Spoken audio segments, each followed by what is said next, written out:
useless. Hello, everyone, and welcome to Box, the exciting show where we open a box and decide if the box rocks or if the box full of rocks. I don't know if this is going to be a good episode.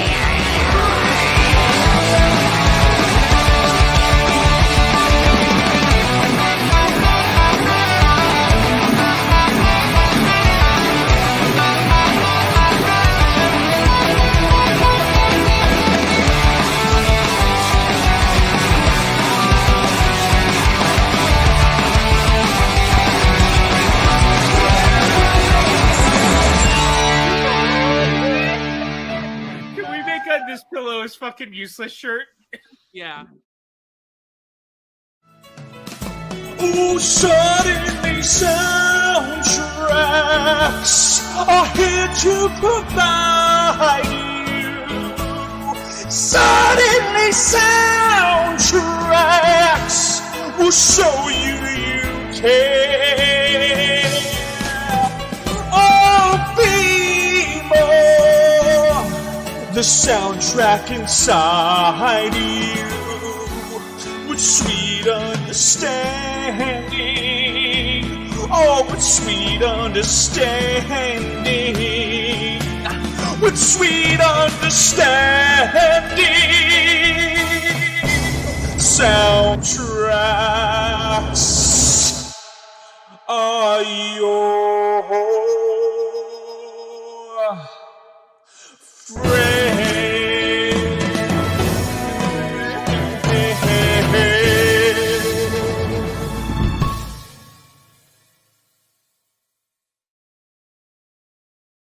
Hey guys, welcome to Suddenly Soundtracks, the show where we judge a movie solely based on the soundtrack that it provides. This week, according to the past other weeks, we're going to be doing not movies, but albums. Usually, basically, albums are movies, but on the record and audio only. I am with three very special guests. We could be joined by a couple of other people because this album means a lot to a lot of people. Linkin Park means a lot to a lot of people. And we had a great discussion about Linkin Park a couple weeks ago. We're going to be doing it right again. But before I get to my guests, some chores that I have to do. So we're going to be shouting out tomorrow night. Ramble On about movies with Dan Nye and Eric Mueller. I think it's going on. Check back. They usually air tomorrow at 8 p.m. EST, 5 p.m. PST. Patrons, make sure to sign up for our Patreon. $2, $5, $10. And this tier, $25. Sean Wingblade requested this, and we are going to go right into that soon. Shout out to all of our patrons, executive producers, Brandy Parker, Brandon Buckingham, Ricardo Franco, Gold Tier producer, Sean Wingblade, Michael K, and then producers Stephen Wright, Kale the Youth Critic, Bador, Jake Berlin, Anton Putra, Tyler Birch, Patricia Carrillo, Chris Picorni, Shira Potato, Molly Damon, Beth Harris, Ferris Muthana, and Jeff Altman from Schmo Me the Money. All right, guys. So we are going to be going through Linkin Park's Meteora. Now, before I go into this, this is Suddenly Soundtracks. So we go through each song and judge each song and give it each song a rating and judge it by the soundtrack that it provides. So I'm going to throw it over to you first, Sean. Sean Wingblade, our patron. Yo, what's up? And Gold Tier requested this. Sean, why do you love Linkin Park so much, and why do you originally you requested Chester to do a profile, so why do you love Linkin Park so much? Yeah, I feel like I'm a kid of the 90s. I was born in 87. I feel like this is the band of the 90s, at least for me. It's literally the soundtrack that, you know, it was in my headphones every single day, my Discman skipping on my way to school or on the way to catch the bus or whatever. And for a lot of people our age, I feel like that was. So that's why and through your 20s, and it hits differently as a kid. You just like the way it sounds. It's cool. It's rock. Maybe my first introduction to rock. And then as you get older, you start to understand the lyrics more. You start to understand the meaning behind it. And turns to Chester, and obviously we lost him, you know, way too young. He had a lot of demons, and a lot of it comes out in the music, and you can hear it in the lyrics if you really dive deep. But it strikes a chord, you know, it hits it's relatable, I suppose, in a way. Yeah. Robert Adams, you were on the last Linkin Park album with me, Hybrid 3. Robert, why do you love Linkin Park again so much, and what did you think when you first heard this album? So I know like the last time on the last one I was talking about Hybrid Theory and how much I connected to it, specifically because that album came out during my experience in the military. So a lot of those songs, like I first got introduced to them during basic training because the drill instructors would throw on One Step Closer to kind of like intimidate us. I do air quotes like, yeah, you can't intimidate me with music. I love music too much. You're just helping me grow my playlist, which is exactly what he did. So I loved Hybrid Theory. So the logical leap would be I'm gonna like the next one too. This album came out after I had gotten out of the military, and I was like chomping at the bit, just waiting for another new album because it was either Hybrid Theory or the remix and Reanimation. I would just play those all the time, and I was like, I need new music. And this one I felt like was a lot more like deeper, more personal. So yeah, love this album too. Awesome. David B, back again, back-to-back weeks. We talked about Metallica last week, and this week we're talking about Linkin Park. David, why do you love Linkin Park so much? Oh, man. Well, in the way that I said that Master of Puppets was kind of like the album that made me go, yeah, I want to be a guitarist and take this seriously. Without Linkin Park, I don't think I ever reached Metallica as like a logical progression of like heavy music during this time period. Like, as a young kid, you just kind of listen to what your parents listen to, right?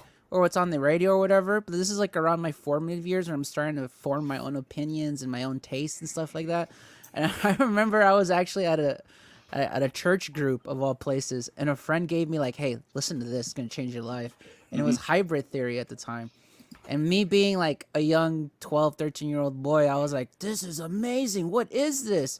And I just, from there on out, it was like a deep dive into like eventually like Alien Ant Farm and 3 Days Grace and all the 12 Stones. Everyone remember that band? And like just slowly but surely like the hard rock alternative scene, and eventually going into like metal and pop punk or what have you. So I don't think I get there without this album. This is like that first album I can originally remember where this is like, this is my sound, this is like what I'm into. So, and then obviously like from there, Reanimation, Hybrid Theory, I was into it. Even that collaboration they did with Jay-Z, I was like, yep, I'm there for all of that. So yeah, that's phenomenal. I went into this completely blind. This style of music is not necessarily my the thing I'm usually like. I'm a classic rocker kind of dude. This is phenomenal, and we're gonna get into each individual track and especially the hip hop influence that's really mixed in with these great rock tunes that I didn't necessarily even hip hop influence than it was on Hybrid Theory and that previous record. So Sean, I'm gonna give you the honors. Okay, we're gonna go right into the first track, which is kind of on the record split into two. Right. It's the forward and stay. What are your thoughts on this first opening sweep? Well, the forward is just an instrumental just to get you kind of geared up. Like it's a stay. I described it earlier as like a roller coaster, like kind of like the way the tracks hit and the way I guess the way I like the tracks too. But this is a perfect way to kind of like, tick your way up to the crescendo where you just start to hit. And then Don't Stay. I think I hit more nowadays with. I don't know if you want me to rate the forward. I guess it's just instrumental. So we'll keep it as a. The forward really is like 10 seconds of the opening beat of the actual song itself. So I actually put them both together. So when I'm not going to throw it to everybody to rate just yet. Just let me know your thoughts on the song. But yeah, just your thoughts on both. And I would say when you rate it, just rate it all together. I got you. I think I appreciate the meaning behind the songs a lot more nowadays than you do as a kid or as you're being introduced to, what you said, David, like this is the perfect thing to get you into rock in general, Hybrid Theory and Meteora as well, and all the rest of their stuff. And so it's more so now as an adult. It's like, you look for the deeper meaning. And I took some notes, like it's like dealing with the anger and frustration of almost like a failed relationship. It could be a romantic relationship, a relationship with, parents, with siblings, with this, that, the other. and it hits. You know, it can hit on a deeper level than just listening and bobbing your head to the tunes. Yeah, I've said this before, but I think a lot of people say that the best song you can write is a song about love because of the emotion behind it. But you can also get an equally strong song with the emotion of anger and the emotion of just there's a lot of what these, especially Metallica and these records I've been going through, anger is really a huge part of what's behind these songs, and it gives, especially this opening song and number, the momentum that it strives for. Robert, what are your thoughts on the Forward Stay? So yeah, I always thought it was weird that like Forward was its own track on the record. Yeah. It's only 13 seconds of a progressive glass bottle being shattered, and like it only serves as the intro. I don't know why it's not just a normal intro for Don't Stay. Yeah, I get you. Like on mine, so digitally, like I have all my music digital and stuff. I have like MP3s from like years ago. I actually took both of these songs in like a sound editor and I combined them. So on my actual like MP3 playlist, this album does not start at number 1. It starts at number 2 for me. So yeah.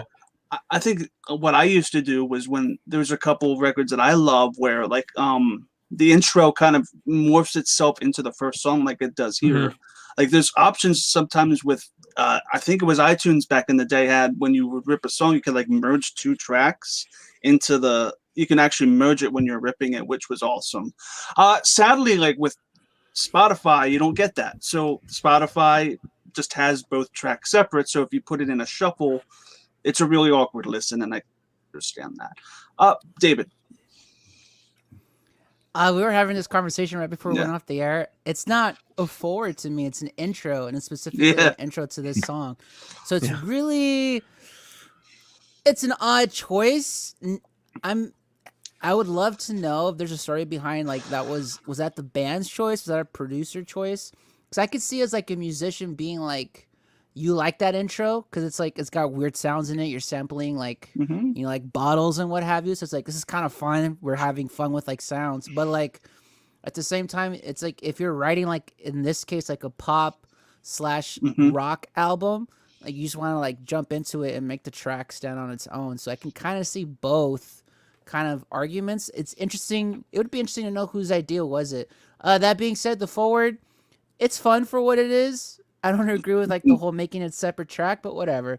Don't Stay is quite shocking to me because like compared to like Hybrid Theory, that first track, Paper Cut, it's like it really lets you know what the band is about. It's that combination of like hard rock, alternative, borderline metal sound with like hip hop and DJ scratches, rapping, melodic music, and screaming, right? Whereas like Don't Stay is like it's just a straight up. It has a little bit of those. It feels like a middle song. It feels like a middle song on a record. It's way more. It's way more straightforward, hard rock / metal kind of tune, and it's just Chester singing. Like Mike doesn't really have anything to do on this track in particular, so I thought that was interesting compared to how they opened up Paper Cut. I like it. I mean, you guys know me by now. I'm heavy metal, punk rock and roll kid. So and then to have Chester's vocals, who I honestly, dude. If not the best vocalist, one of the best vocalists of all time, bar none. Like the man could do it all, legitimately. He could sing poetically, could sing melodically, and he can like scream in your face and like freak you out. The man was amazing.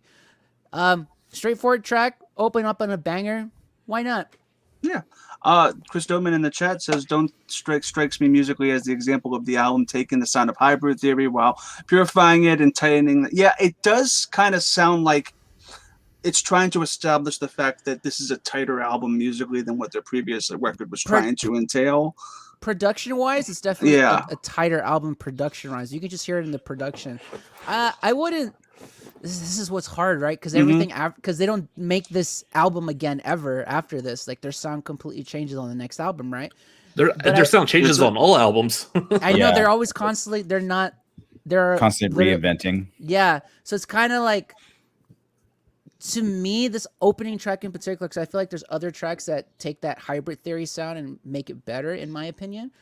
This feels like them just being like, yeah, we could be easily just a hardcore band if we wanted to, but we're not. Like we have pop sensibilities is what this track in particular tells me. Because while it does have heavy distortion and those drums and stuff, like the chord progression is very like pop chord progression. It's not challenging. There's no key changes. You know what I mean? It's very like diatonic in that sense. So it's a good track. It's a banger of a track, but it's also like pop sensibilities, which is like next album you can really see them really pushing that pop sensibility forward.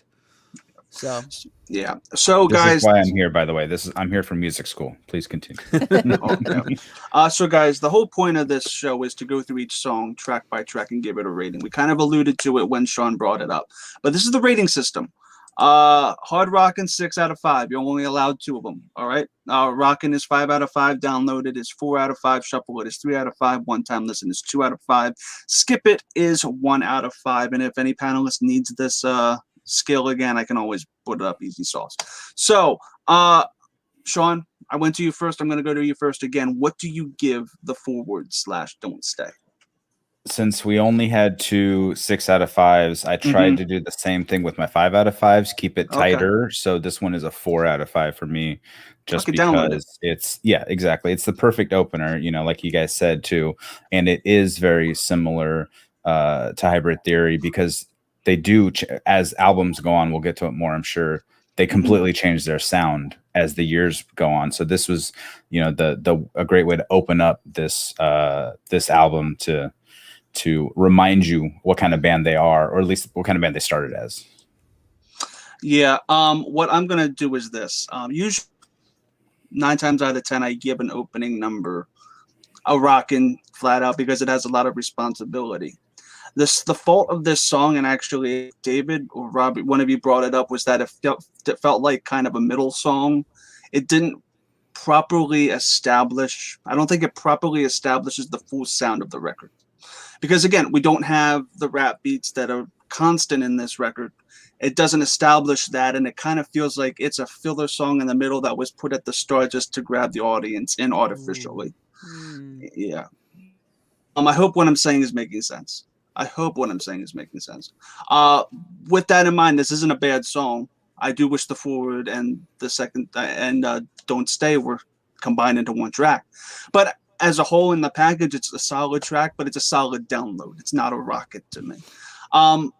David, do you disagree with you give it? You know what? As an opener, it's a banger, in my opinion. Okay. In terms of like representing the whole album, I am inclined to agree with you, and like it doesn't really represent what the rest of the album really offers compared to how Hybrid Theory, Paper Cup really represents what that whole. That was a really good opener. Oh yeah, for sure. So in that sense, I don't know if I give it a 4 out of 5. Okay, it's a solid track. It's a solid track. I would download it. I've listened to it a lot. I know it. I know the song. I mean, the breakdown's killer, which Chester, it's his standout track, which is I'm not mad at it. I love it actually, but in terms of an opening track, I don't know if it was the right choice. So 4 out of 5. Rob, are you in agreement with this? What are your thoughts? I like how heavy this song comes in compared, Don't Stay. I like how heavy Don't Stay comes in compared to the rest of the album. Because, as we're going to say, the rest of the album quickly fluctuates between rock and hip hop, or rock and hip hop, or some pop in some places. I like how this one does kind of like hit the floor running, so to speak. And what's great is if you listen to this and then you think about the entire album and then closing on Numb, it's a huge difference in how it begins and how the album ends. I love that this does start off like extremely hard rock, a lot less electronica sounds that Hybrid Theory had. It does come straight out the gate, just a hard rock song.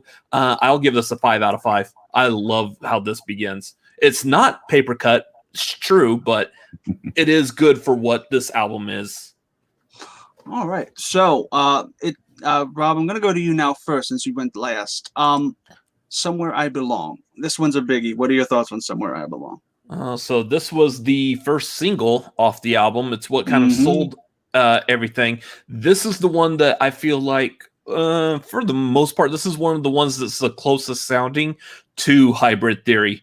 especially at the very beginning of the song as it first kicks in.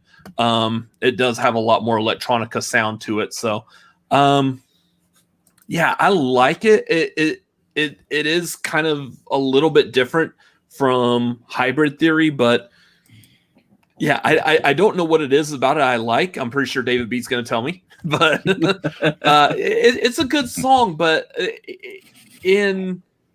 as long as it's been out, this is the song that, like, it was a great lead single off the album, but it's gotten buried over time. It's nowhere near like the top of any, like, if Linkin Park was to do a 10-track greatest hits album, this wouldn't be on there. Yeah, I do like the transition in between the rap portions and the hard rock and guitars. I'm with you in the fact that I don't know what's exactly missing from this second track. It really does have, again, the first couple of tracks here, in my personal opinion, didn't track as much as later on in the record, which is us. But for a second song, this does sound like a lead single. It does. It was perfectly. This was the lead single, right? You said, Rob. It's the first. Yeah, the first single. Yeah. It totally comes off like that. I kind of wish there was kind of more to it musically. Like, it goes from the rap to rock to rap to rock, and it's a great kind of. I like the dynamics in it. I really do. It's just really hard to. David, am I making sense? Is Rob making sense? What are your thoughts on Somewhere I Belong? This was the song that sold the album for me.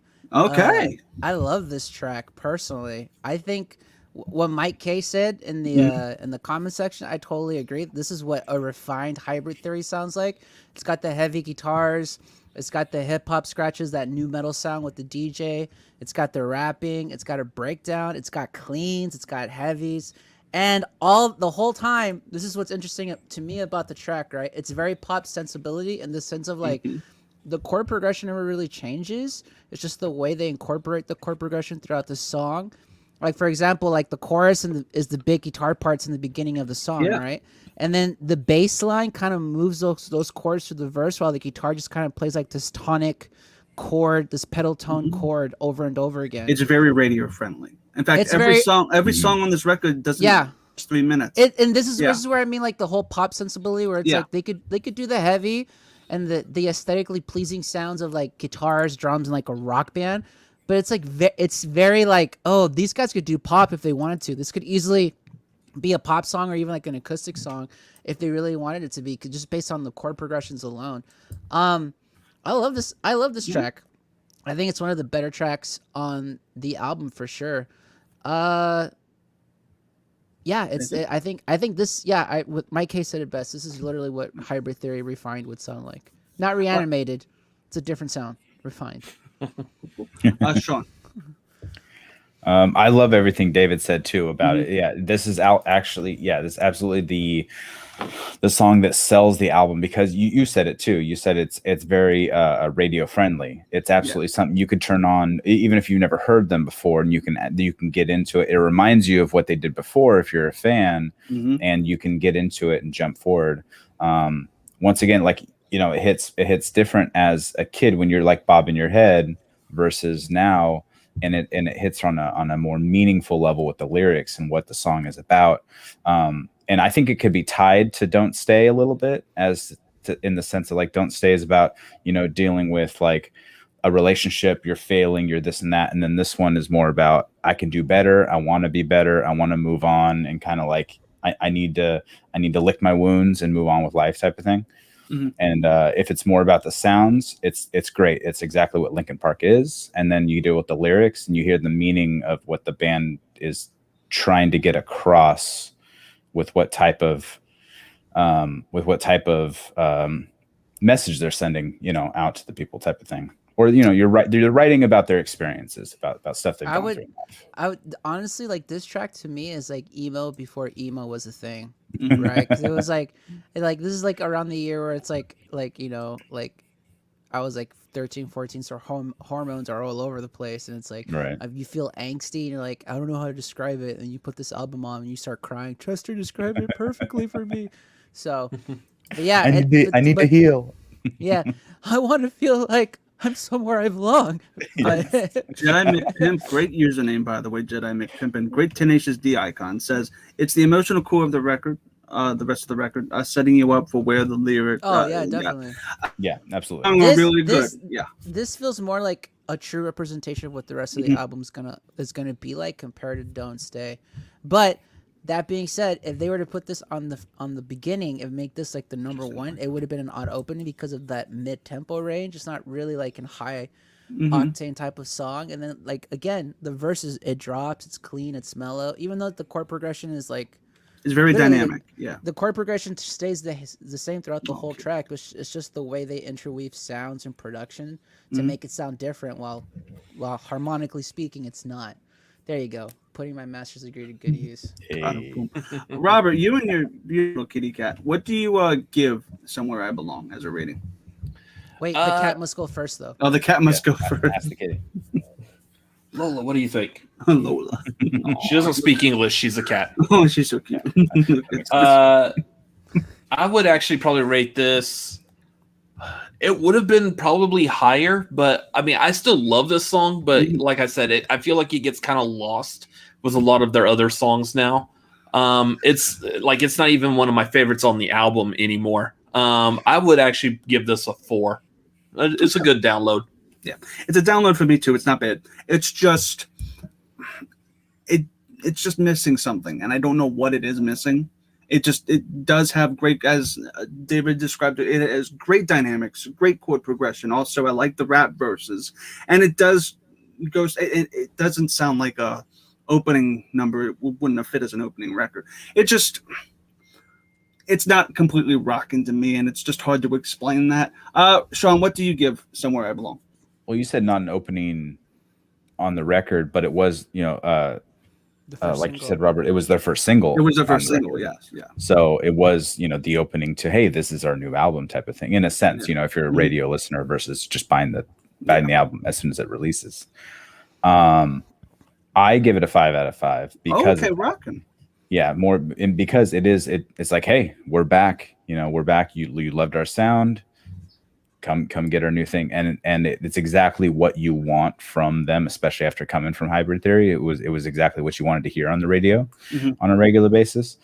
And I don't know. For me, it's not played out like you said, Robert. I think you said it's not one of their top 10. I don't disagree with that, but I don't think it's something that you would turn off. If you heard it, you absolutely yeah. And none of us are giving it that low a rating, I'm sure. No. David, 5 out of 5 for me. Yeah, David, what do you give it? I mean, like I said before, the hardest part for any like songwriter or band or whatever is how do you play the same thing over and over again and make it interesting? And in this case, like, how do you play the same 4 chords over and over again and make it dynamic?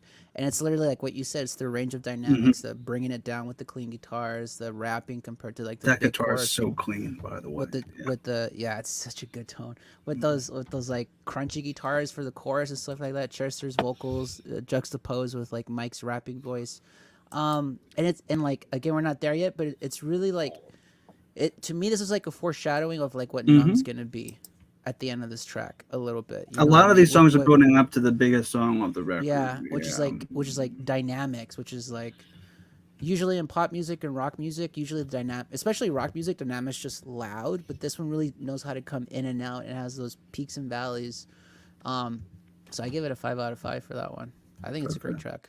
Cool. So David, since you went last, going first now, line 2. Go for it, bud.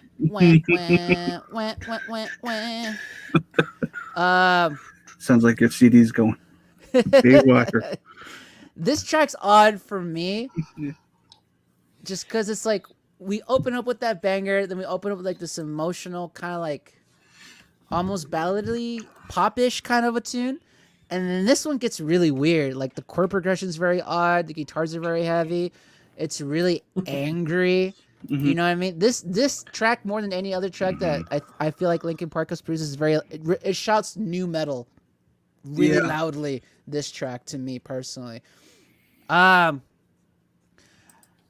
man, it's an odd track. I don't know if I like it, if I'm being honest. I love Chester's vocals in it. He really goes for some highs. In terms of like every musician in this band is great. But in terms of this song and the production on it and like the the chord structure and the building of it, the structure of the song as a whole, I'm just like, It it's comes off as a weird. little filler. A little bit. To me, in my notes, I say it sounds a little samey, and I think a little bit, right? It just doesn't have its own unique thing at once musically. It's just here. I did appreciate, because I was listening to this on Spotify, and the beginning does sound like your CD is skipping. It has that kind of quality to it, and it threw me the F off when I heard it. Yeah, you know exactly what I'm talking about. And then it just gets into it even just honestly, sounds like dude, a generic Linkin Park kind of tune. I don't know. It's their own sound, listening, but it's a generic version of their own sound. Yeah, even listening to the guitar parts, the guitar riff even sounds a little uninspiring too. Yeah. Despite it being like a weird key and a weird chord progression, like the only part that feels a little inspired is that breakdown. But other than that, is like, there's another song on this album that we'll get to that tries to do what this song does, but better, in my opinion. Now, so I know it does kind of sound like Hybrid Theory B-side made it onto the album, if that makes sense. Yeah. I'm before David, rip the Band-Aid off. What would you rate this? 3 out of 5. Okay, so you give it a shuffle. I'm actually in the same exact boat as you with a shuffle.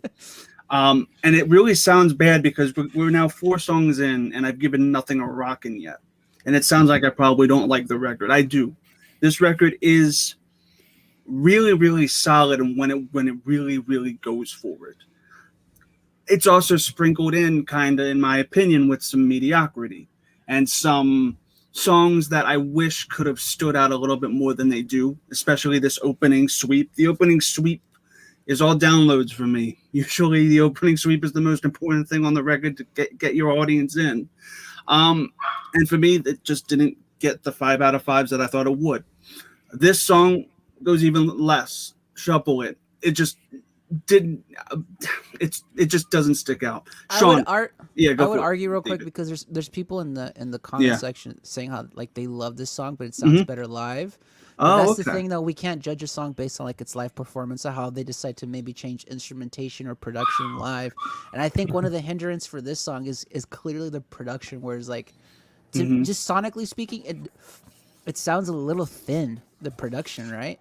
Would you agree, Chris? Like when you listen to it, it's very thin, but it also just doesn't have impact. It doesn't have. It doesn't have. When you're hearing Chester sing, there's no momentum behind it. I don't know if what I'm saying is making sense, but that could totally be a production thing. It's just I have no doubt anything the song live is most live. Yeah, what they're saying in the chat, live 9 times out of 10 the live version is superior, in my opinion. I feel like if you're doing a song and it's really working and cooking with the audience, what you also don't realize is when you're performing a song live, people don't care if you're flat. People do not care if maybe you hit the wrong note or you do something if you F up. It's the magic of the moment. And that magic of the moment increases that quality of that song. And naturally live, that's going to be better. But here in studio, it just seems like the production, as David and me are talking about, seems a little undercooked. Yeah. It sounds like we're just railing on it, but I'm curious. It's a 3 out of 5. It's not horrible. It's not horrible. Yeah. Robert, do you disagree or do you agree with us? What are your thoughts on that? So I'll give you another alternative for this. I mean, again, we're judging it based off of this album, which I will do, but I'll bring up something that none of y'all said or no one in the chat has said either. This song is, I agree, it's just kind of blasé, but you know what really kicks this song up is when all of a sudden you have Jay-Z come in saying, if you're feeling like a pimp, go and brush your shoulders off. Like when it hit, when they did this song on Collision Course and Jay-Z hit with that line, I was like, oh, this song is like quadruple times better. Like this song hit real well on Collision Course. But yeah, unfortunately we're judging it based off how it is on this album. It's a good song, and there's like Mike K say, I was going to bring that up later, Robert. There's a lot of, this is the album that had like a lot of good Collision Course remixes, mashups with. So especially one at the very end of this album. I'm assuming that since they made all of that, they probably noticed that maybe the song is a little empty and it needed some more kick. I want to listen to that Jay-Z version now because, wow. That version is superior, but I would argue that's because of Jay-Z, not because of the song itself. It is. Oh, okay. It's the dirt off your shoulder verse on top of the beat for this song. So I like this song. It's good, but like I'll actually call it a 4 out of 5 download. Okay. It's good. I'm gonna listen to it in passing. I'm gonna listen to this whole album anyways. I'm not. There's nothing that I'm probably going to give a no, there's one I'm probably gonna give a shuffle it to. But otherwise, this whole album's good, and I like this on the way to the next song. Cool. Sean, what are your thoughts on "Lying" from you? And I know we said a lot. Do you agree with anything we said, or do you have a differing opinion? Sorry, my wife just got home. My dogs are barking. You good? This is the lowest rating I'll give any song on the whole album. Oh, okay. Which is still just a 3 out of 5. Okay. I don't disagree with anything you guys said. It's I haven't listened to the Jay-Z album in quite a while. I'm trying to remember the last time I did. I've heard songs here and there on the shuffle or something here and there, but I agree. Yeah, they probably took a lot of tracks from this from all their work. Exactly what you just said, Chris, that needed a little more. It needed just a little bit of something extra. And Jay-Z, of course, makes a lot of things better. And so, yeah, I believe you guys summed it up perfectly. I pretty much agree with a little bit of what all of you said as far as that. I'm not going to skip it if it comes on, but I'm not absolutely, put it on shuffle, listen to it straight through, however you like to listen to your music. It's all good.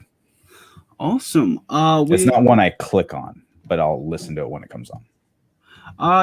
James Lavaro just donated $5. He said, fun fact about my experience with Linkin Park.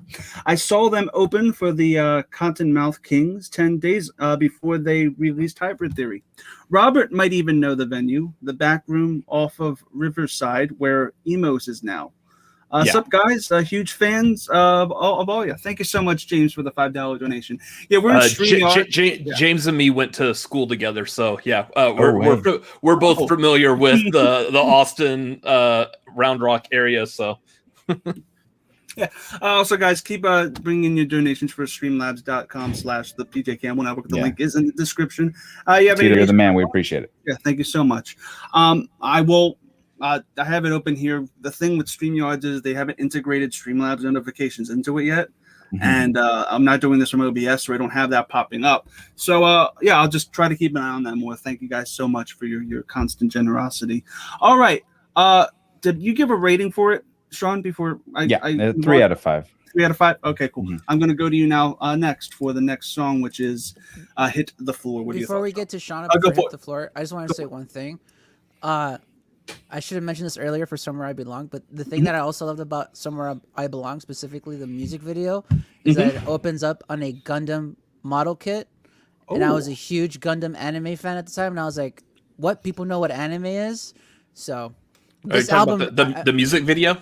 Yeah, the music video. Yeah. That music video was trippy as hell. It was, and then eventually they do another music video for a song off this album that's all anime. So I also appreciate this album for kind of introducing kind of like that anime / weeb culture to everybody. So I'm sorry, but you can go ahead. You're good. You're good. That totally valid. Sean, what are your thoughts on Hit the Floor? Hit the Floor. I think I'm more. I relate more to the lyrics. I'm not a huge fan of the sound of it. It's different than a lot of the rest of the stuff, but the lyrics hit as far as relatability maybe to my own life type of thing. So it hits on a different level. Same thing. It's my rating right away. I'll give it a 4 out of 5. Like, I'm definitely going to listen to the song. I'm not going to, shuffle it in, but it's if you think about it, it's about like an abusive relationship kind of thing. And covering for that abuser. And to get personal for a moment, like, my mom is bipolar alcoholic, and there was a lot of abusiveness going on in my childhood. So this hits at the right time. This came out in like 2003, 2004. And so, it's going through my high school years, and you think you're alone sometimes with the stuff you're going through in life. And it's nice to hear that you're not, whether you can talk to people or not. I never got to chit chat with the guys at Linkin Park, but it's nice to hear them putting their personal demons out on a worldwide scale. Obviously it's out on music, so that's kind of the way this one hits for me. That's why I give it a 4 out of 5. Musically, I'd probably say more of a 3, but the message of the song, it bumps it up a little for me. Fair. The message of the song, I'm a big lyric guy. The message of this song is powerful as hell. And actually, Doman in the chat said, between Mike's lyrics and Chester's screams, the song kicks a serious amount of ass. I will say that this is some of the best vocals of Chester. His screams are amazing. Now, musically, it doesn't really have the amount of power that's behind the lyric. But the lyrics themselves and the power that they're evoking, especially relating to abuse and shit, is just so overwhelmingly awesome. And it's that kind of epicness. It has even though it's a 3-minute song, it kind of feels epic in the sense that, you know what? The power is there. I'm giving this, I changed it because I only had one hard rockin' on the record, and I'm going to give it the second one to this. I'm giving it a 6 out of 5 because just the amount of power behind this song lyrically, is just, David, your thoughts? This one is like new metal perfected. Yeah. Literally. Like, this is probably the most metal sounding in the sense of like the chord progression and like the weird like hard cuts and the fade in and fade outs and the post-production element of it all. This just feels like this one's new metal to the 10th degree. Tangent for a moment? Can you give a quick description of new metal in general? So I've heard you talk about it. I just haven't, without Googling it. I'd rather. So here's the thing, right? Usually people just say it's metal with like rap elements in it, right? But I think it's a very oversimplistic view of what new metal really is. It's definitely a type of hard rock, groovy type of, like, it has like the hardcore, like hard heavy chords, drop tunings and all that stuff, but it also has like a groove to it, like almost funky type of rhythmic elements to it, and it has again that hip hop / DJ elements in it with like the DJ scratches and the rapping and what have you. And this song clearly has that. Korn is the king of new metal for sure. Okay. Yeah. Whereas their song was like really heavy and like weird, like other bands that did new metal stuff, it's also known for being quote unquote groovy. Like there's like a rocking kind of rhythmic element to it that borrows a lot from funk, believe it or not. And this song to me kind of has it, the da da da da da da ba da da ba da da ba da. That's very like funky kind of like weird syncopated rhythms where it's not just straight downbeats, it's not just chunky. It kind of has like a groove to it. So and then obviously like the scratches and the rapping and all that stuff makes it very like, again, that hip hop element. And then like Chris said, Chester, there's no singing from Chester in this one really, and screaming like backup vocals. Yeah. He's screaming his heart out. So there's the metal element in it for sure. So or however he does it. Yeah. So this song to me is like, whereas this song was what Lying From You wishes it was. Like this is what it was trying to be. This is the one you were talking about. Oh, what do you give it, David? I would give it a 4 out of 5. Okay, right. It's not my favorite off the album, and again, like lyrical content aside, me being a musician and what have you, I always kind of gravitate towards sound first. It's very like, in terms of the chord progressions, it's very samey throughout. They just do the whole dynamic of changing instrumentation or taking away an instrument and putting another one in between the verse and the chorus and what have you. But it grooves, man, and it's like, it's heavy and it's not heavy, and it's like funky but it's not funky. So yeah, 4 out of 5 for me. Robert, what do you give it, and what are your thoughts on Hit the Floor? Did we take everything you wanted to say?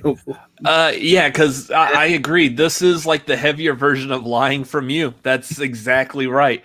I do like rocking out to this one just because, like trying to keep up, if you know the lyrics, trying to keep up with Mike on his rapping with this, it can get a little difficult in some places. It's a little hard to keep up on that. What's funny is like David B's like sitting here acting all this out, and I know exactly where he's at in that song as he's like as he's miming it basically. So you can just, I don't even have to say it. There. Yeah, too many times. People walk on eggshells all day long. That's the line. I love that line of this song. There are too many people that walk on eggshells all day long. All I know is that all I want is to feel like I'm not stepped on. I love that line. Great poetry. Yeah. This one, I love this song. I will give this a 5 out of 5 easily. Ooh. I will say to Sean's credit, I never thought about the lyrical content as much, and I was originally going to give it a 3 out of 5. Like, that was my gut reaction. Yeah, I'm trying to quit smoking actual cigarettes. Hi, musician. That's a big problem for us. But cigarettes and whiskey, bro. Cigarettes and whiskey, dude. God help me if it's like a country gig. It's beer and cigarettes all the time. But anyways, I'm trying to quit. COVID helped. Anyways, but Sean putting that lyrical content in it too, and I've never really thought about it. And then really kind of like listening to the song this week, I was like, it's not really a 3 out of 5. Lying from You is a 3 out of 5. This one's better than that song, so I can't naturally give it the same rating. So, but Sean really like solidified the fact, like, yeah, I'm gonna give it a 4 out of 5. Right on. All right. So, David, I went to you last. Formulaic as fuck, but we're going into Easier to Run. What are your thoughts on Easier to Run? Can I start? Yeah. Faint first. Those are my thoughts. Next. Oh, okay. You don't like this. No, all right. Well, it's not that I don't like it. This is gonna be fun. Yeah, this is gonna be interesting. All right. Oh no! You know what? You're gonna be surprised what I have to say. Who's more positive on this song than me? Go first. Okay, I think Easier to Run is the superior version of Somewhere I Belong. Ooh. Yeah, because it's the same exact formula. It's rock verse, rap, rock verse, but there's a little bit more dynamic, and I kind of really think that this song has a little bit more power behind it. In a similar message. In a similar message. Oh man. Sean, what are your thoughts on Easier to Run? Are you positive or are you negative? Oh, I'm positive. Okay. It's, you know, I don't know. I feel like everyone likes a redemption story in the sense of, and this is like this is them, you know, singing about their redemption. They want to, it's easier to run.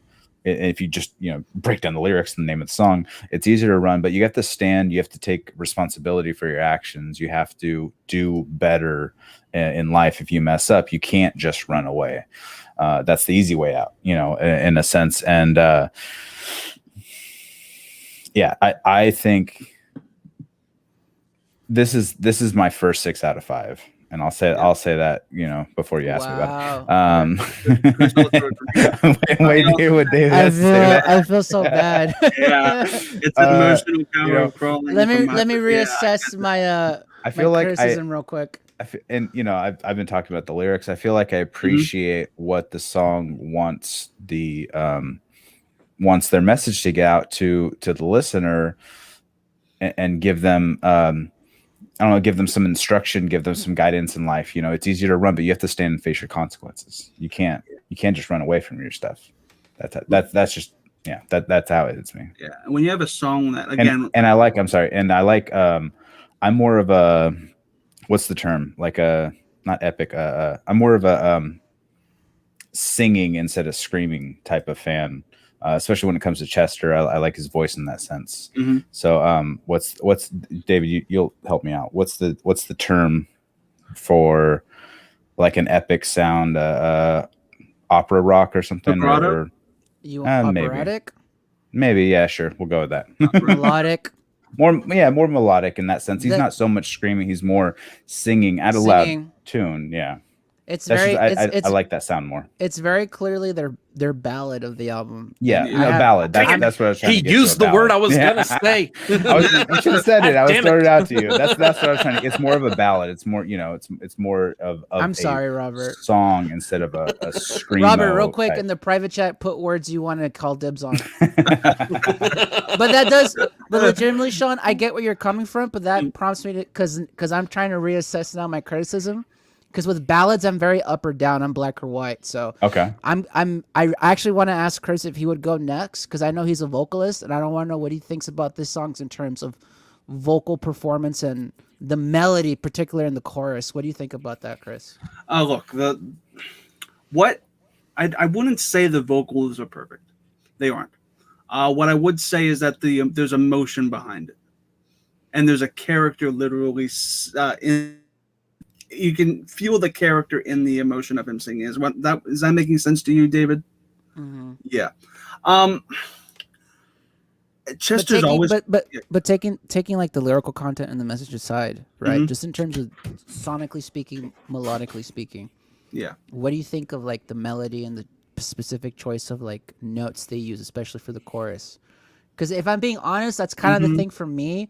Especially if you're gonna be like, I'm gonna do this is a power ballad. Let's just be honest. It's a power ballad. It's a new metal That's power why it's ballad. awesome, bro. Yeah. And when you decide to be a ballad, the thing that has to sell it to me personally, it's got to be the vocals. And it doesn't hit that for you. It doesn't hit it for me. And I'm not saying that Chester. Yeah. I'm not saying Chester isn't great because I've heard him do better. Mm-hmm. Especially that last album he made, Rest in Peace. Like he has a song in there. I'm like, damn, like that. Chef's Kiss, that hits. Now, I'm losing the name of it right now, but One More Light. One More Light, yeah, probably. Yes. Oh my God, that song. One More Light on that album is my favorite song of all of their tracks. Yeah, because it's slow. It's more of a ballad. Yeah, it's emotional. Exactly. And obviously, by that point he's a more seasoned musician. He's a more refined musician. He's a better singer. He knows like the limits of his voice, and he's been able to push the limitations of what have you. I feel like that's the inkling of what we're gonna get here.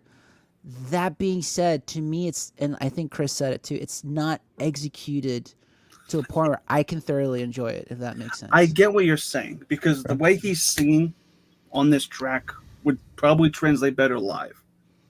It would. Yeah. Because, look, he said actually, I think in a couple of songs ago, you don't need to be note perfect when you're live. You need to see him, and you can picture him, and you can see him singing, and it's that emotion behind the lyric. I like emotion behind the lyrics.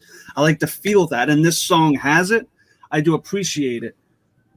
Again, sonically, it's not going to win choir competitions. I just think too, like, man, like, all right, it is what it is. I'll be the guy, I guess. Like the melody goes nowhere in the chorus. Like it just stays one note for me, and it's like, and it's like when you think about legitimately the instrumentation, the production, the chord progressions, the meaning behind the song, and then that melody is just like da da da da da da da da da da da da. I'm just like, you're going nowhere. We're just kind of going around circles melodically for me personally.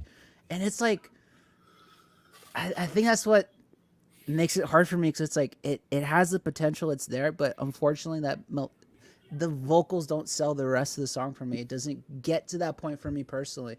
Like, it's not to say that it doesn't sound good. It sounds amazing. It's not to say that the lyrical content isn't good. It is. It's just like that melody, especially for a ballad, quote unquote, it needs to be something more. Like if you think about the greatest ballads of all time, the voice carries the melody, and it has range. You don't have to be R&B. You don't have to be Beyonce or Celine Dion, but that melody needs to go somewhere where it drives the song forward instead of feeling like we're just kind of going around in a circle. Because even when he sings like the breakdown, it's the same melody as the chorus, and I'm like, it's a breakdown, dude. It should be different. So what you're saying is it's easier to run away from the song because it's just going around in a circle. So it's so much easier. The one I'm wondering. So the piece of this song that I'm wondering if y'all picked up on is like right at the very beginning. There's one line, or it's actually just one word. They hit like 5 different notes in one word, and it was real awkward, but it kind of works with this. But if you try singing along to it, even if you're a good singer, it's hard. And that's the very beginning of it. It's easier to run, replacing this pain. Like that replacing does like this weird thing to it. And yeah, I always thought that was kind of a little awkward, but I love this song. Like, Okay. like you were saying, Sonics aside, I love the lyrics. I love the meaning behind it. I love that after we've gotten some like harder paced songs that we kind of get like a little mellowed out with. It is a ballad, but it's the Linkin Park version of a ballad, and not like a normal, like you were saying, not Celine Dion or R&B. It's the Linkin Park version of a ballad at this time. They get better at ballads later, like the One More Light, easily. But this was at this time. This was a good ballad for them. So, but again, we're building up to it. But I would say there's this song, particularly at the end of this album, that we could argue is a ballad and does it way better than this. Oh yeah, But we'll get there when we get there. And Danny Cost, they can you're allowed both to be disagree. great. You're allowed to disagree. Yeah, you're allowed to disagree, guys. But my master's degree says I'm right and you're wrong. So. Exactly. So before we go into the next I'm song, just kidding. Don't cancel me. and I'm gonna give David again the honors to go first. Robert, what do you give Easier to Run as a rating? this actually is going to be the first of my 2 hard rockins. Wow. But it's for the lyrics and the meaning, and not so much the actual music behind it. Downloaded for me, I think for Sean. What was your rating again? Was this your hard rock? This is my first 6 out of 5. This For is your sure. 6 rock. Yeah, absolutely. David, what do you give this? And then we're gonna go into the next song. I'm ahead, sorry, David. David. I Tell don't us what have you the think. same trained ear as you do when it comes I'm just laughing at the fact that I'm like, music I'm of it. laughing at the. I'm not laughing at you gave it a 6 out of 5. I'm laughing at the fact that like I might make everyone hate me right now because of what the initial rating I want to give it. What's your initial rating? we all tell us we listen to crap and we can all move on. Yeah, It's fine. It's good. It's So a hold great. on. Let me. I'm gonna Streamlab David, make him learn this one on his next song list. Nope. I mean, I would, but my gut reaction is 2 out of 5. If I'm being honest. But then also too, like, it's not that bad. I'm probably, because of the argument I'm making, I'm probably giving it like a sour taste than it really is. So I'm gonna go safe and go 3 out of 5, along with Lying From You. Chris Doman with the $20 donation. Thanks so much. Hey. Chris.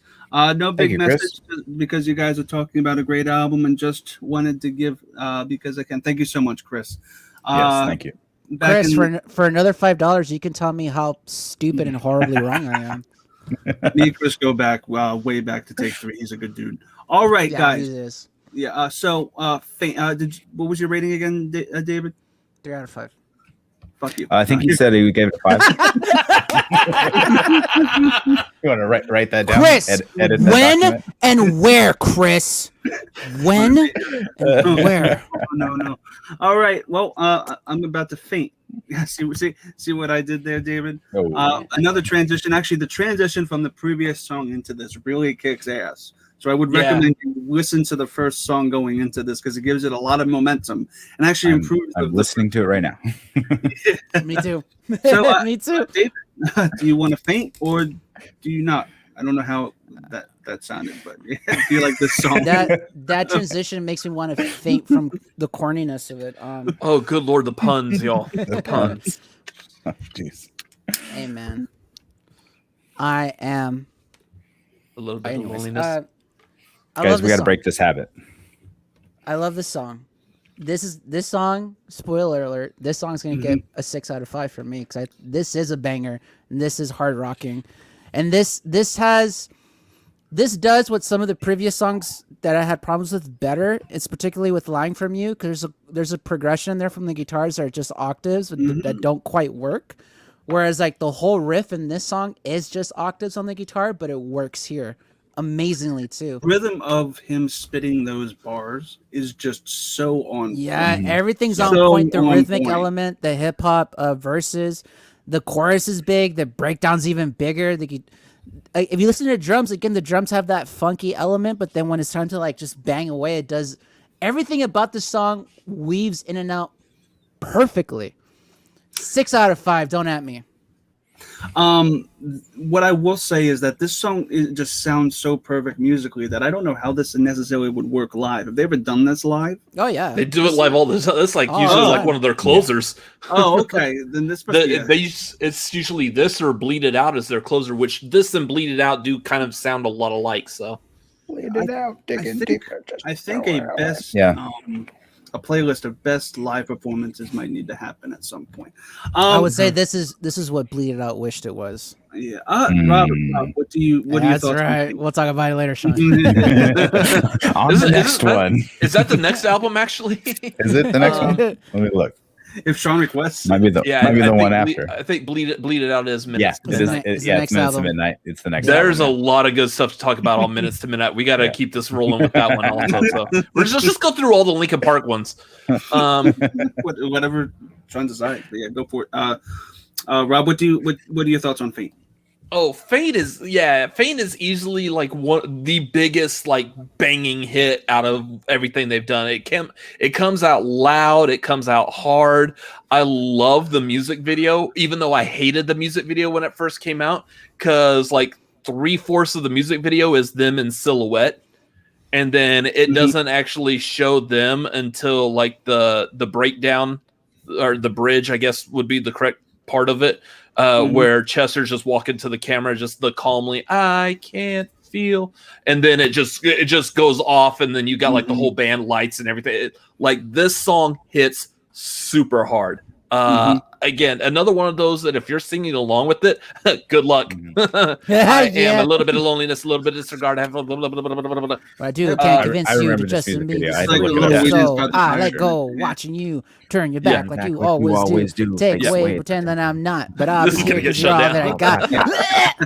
got. Chester's screaming on "I Won't Be Ignored" and so good. Yeah, Sean, that chorus is so good. This song is perfect. Sean, Sean, are you gonna poop on it? Ooh, I got it. I don't want to disappoint David. I'm gonna give it a no. Yeah, this is. I mean, you guys have already said it basically all. Yeah, this is absolutely.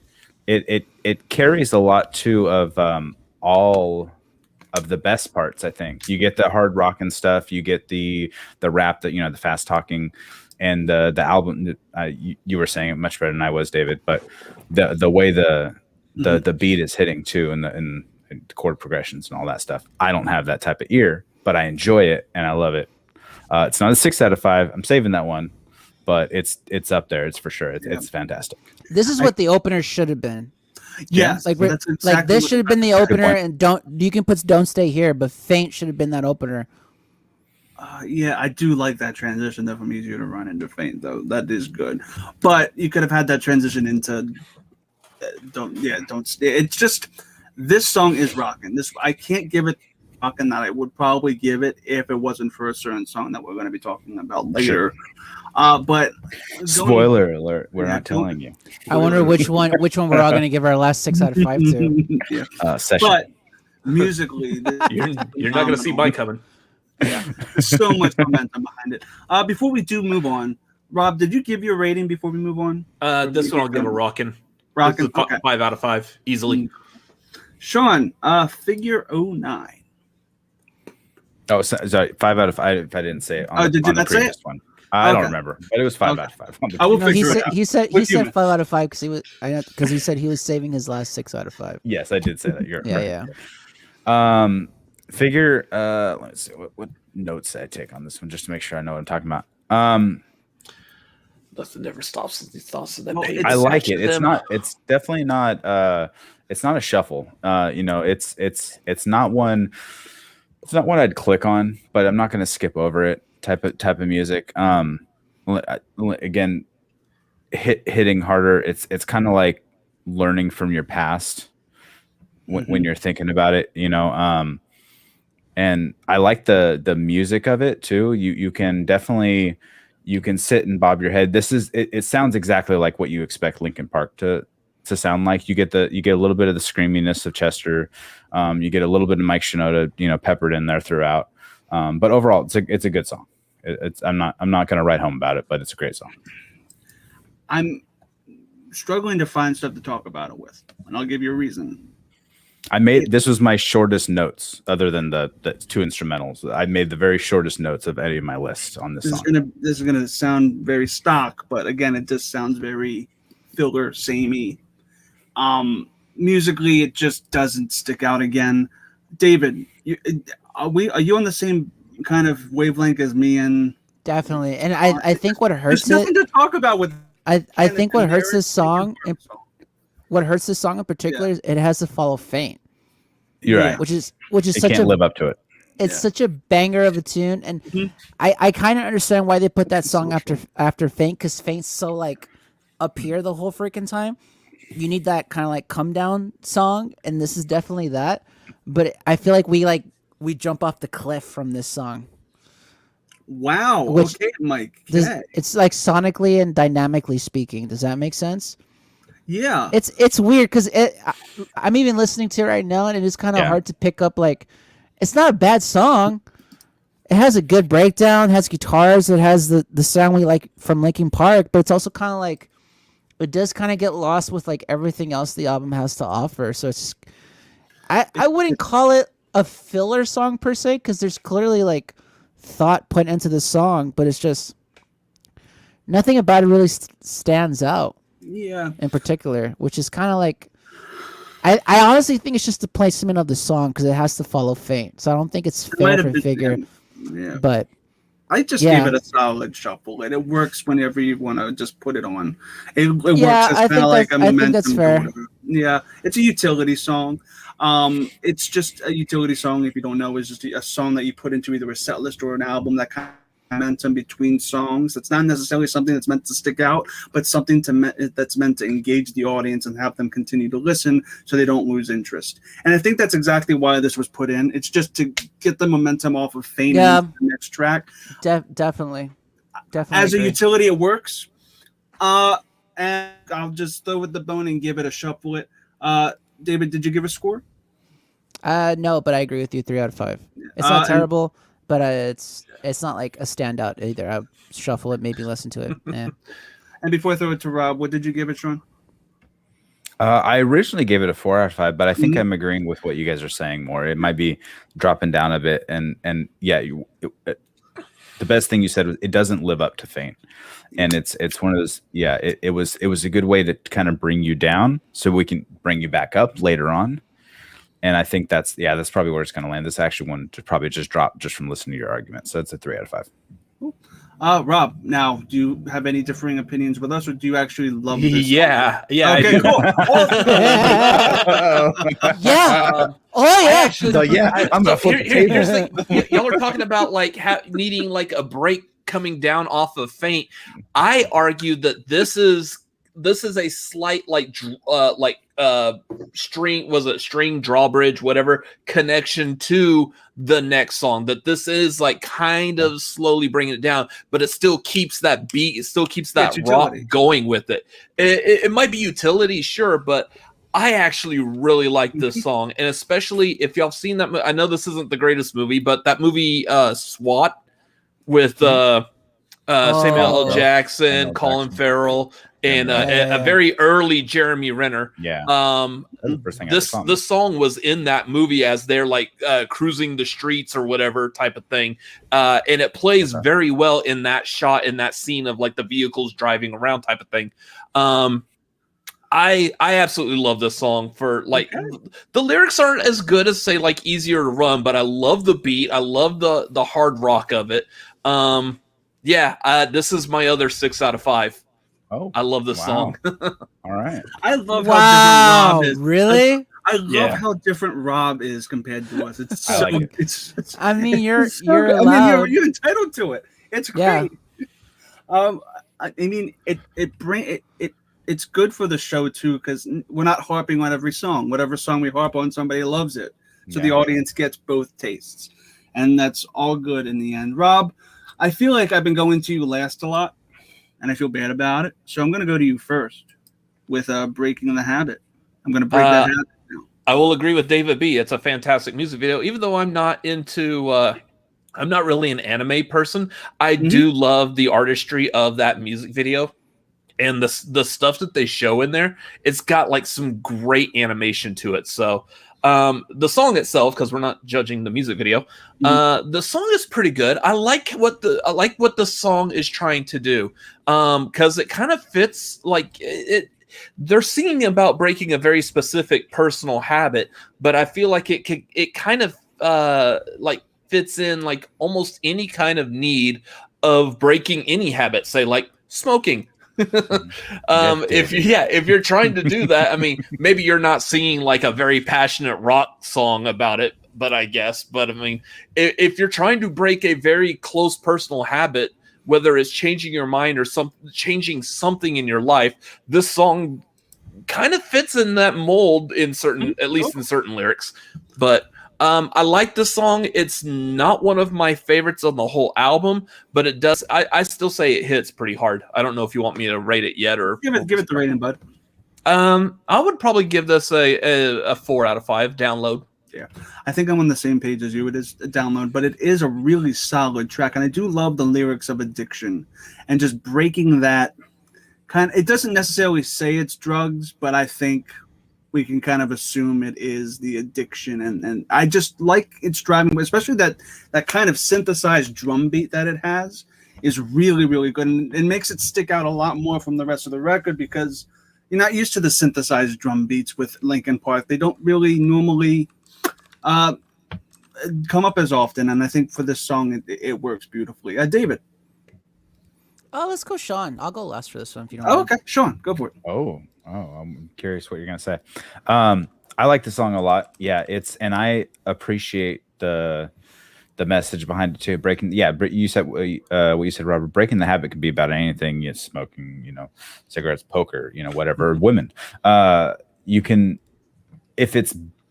if something is bringing you down in life, you need to break the habit. You need to do what you need to do to get out of that place in your life, to be a better person, to be, more fulfilling member of society, I suppose. Or, just to save your own life. Like what Chris said, if you want to click on that too, and we're glad you're still here. The lyrics absolutely relate. We all get stuck in ruts in life. We get stuck in our habits of our day to day, whether it be eating or this or that or alcohol, smoking, whatever. And so it's an important message. And I like the more flowy. It's not so jarring. Like some of their songs, even though they sound great, they're jarring, right? The hard hits, the record scratches, and stuff like this. And this one's more kind of melodical, I think. It just it flows the whole song through. You never don't have any sound going on, and I really like that too. So this one for me, it's right on the edge of 4 or 5. I think I'll give it a 5 just because. But yeah, I really like the song. And I'll call out what Doman here is saying, that the part during the bridge that lyrically is awesome. Yeah, just washing it aside, all of our selfishness inside, pretending. I don't feel this place. It's so much easier to change. Yeah.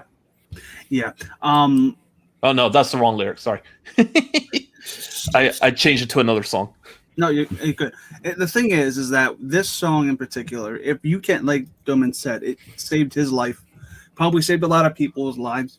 Songs tend to do that, and every song hits different from a certain point of view for a certain person, and I don't have that connection that he has with it, or Sean, or whatever. It's more just, it does have a great message, and I think the production of the song really hits home. It's not a bad song under any certain of imagination. To me, though, it doesn't quite get to that rock, and so it is a download. David, are you ready to talk about Breaking the Habit? You good? Go for it, bud. First of all, I want to say, everyone's an anime fan. We just got to find an anime that has your taste in it. And believe me, there's an anime with something you'll like. Everyone's an anime fan. I need to watch the music video, apparently. Number 2, I agree with everyone about the lyrics. So I don't have to say anything about the lyrics because y'all said what I would have said anyways. I love this song. I legitimately love this song. I think it, someone said in the chat, it informs where Linkin Park's going to take their sound eventually down the road in the future in terms of like really leaning more heavy into the pop realm of stuff. But I love the sampling in the song. This to me clearly feels like it was just like Mike and Joe, and they got together. It's like, let's do a weird electronic ballad essentially, and let's just have Chester just sing over it. This is what It's an electronic ballad, yeah. this is what this song is. So why you do like ballads? Yeah, I was about to say, Sean, this song is why I'm a little disappointed in Easier to Run, because in this song he kills it with the melody, and the chorus sounds big, the melody goes places, the emotion is there and also the melodic elements are there.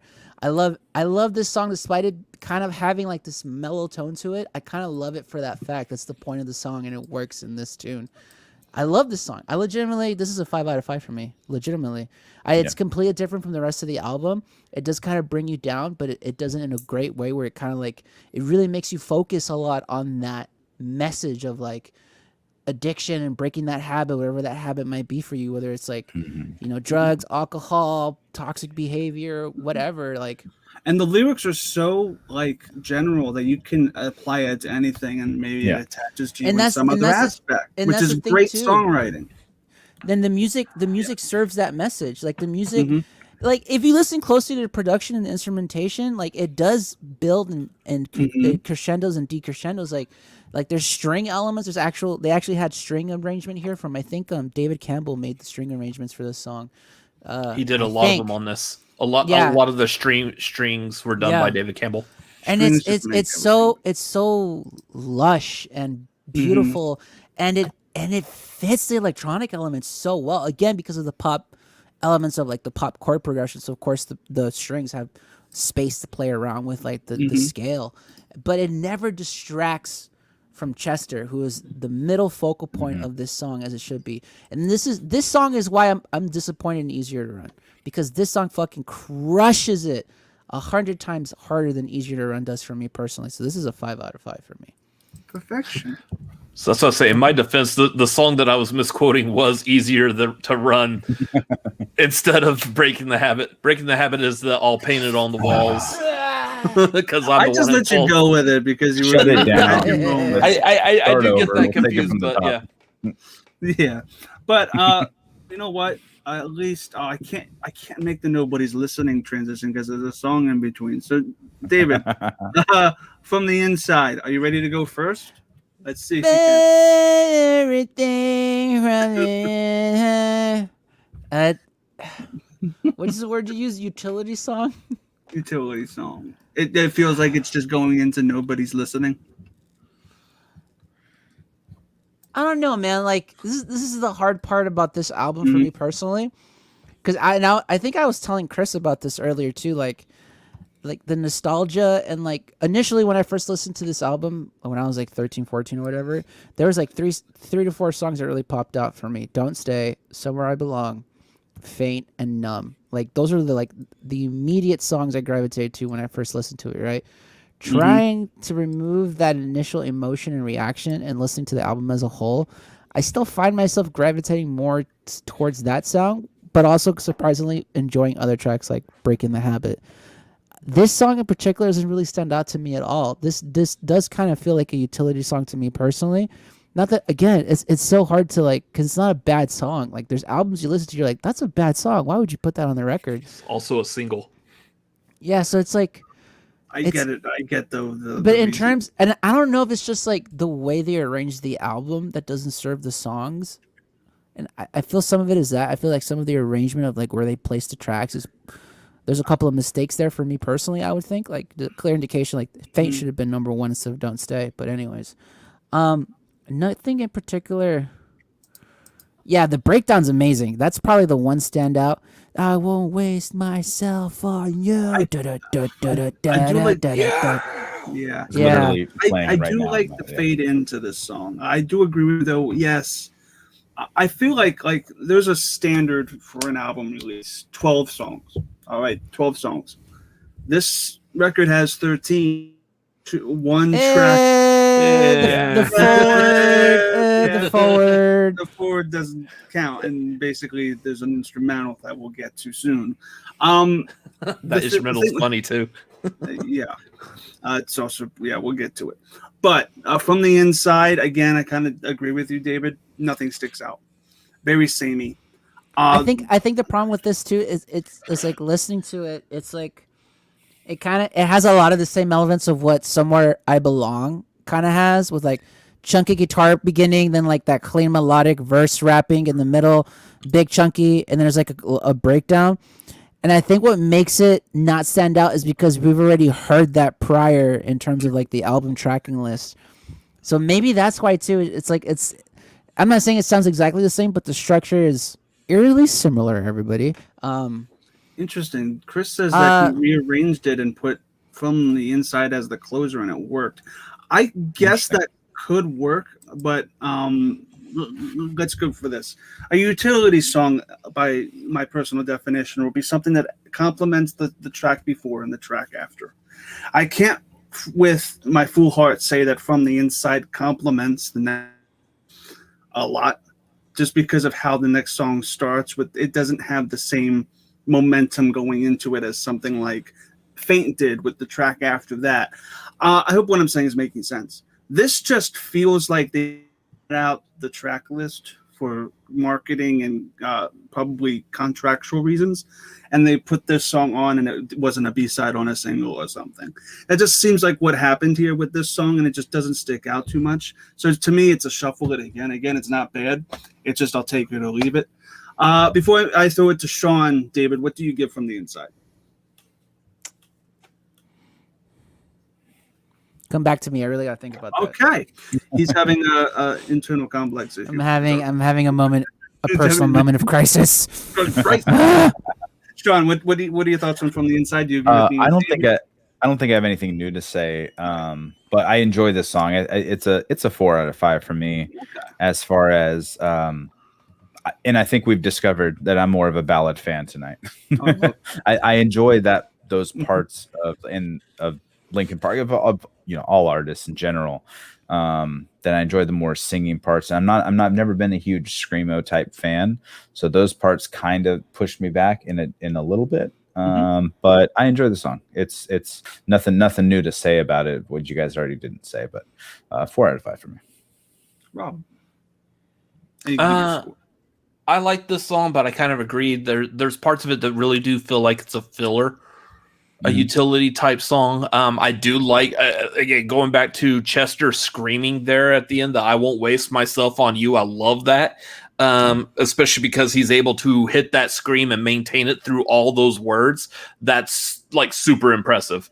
I don't know. I would probably give this like a download 4 out of 5.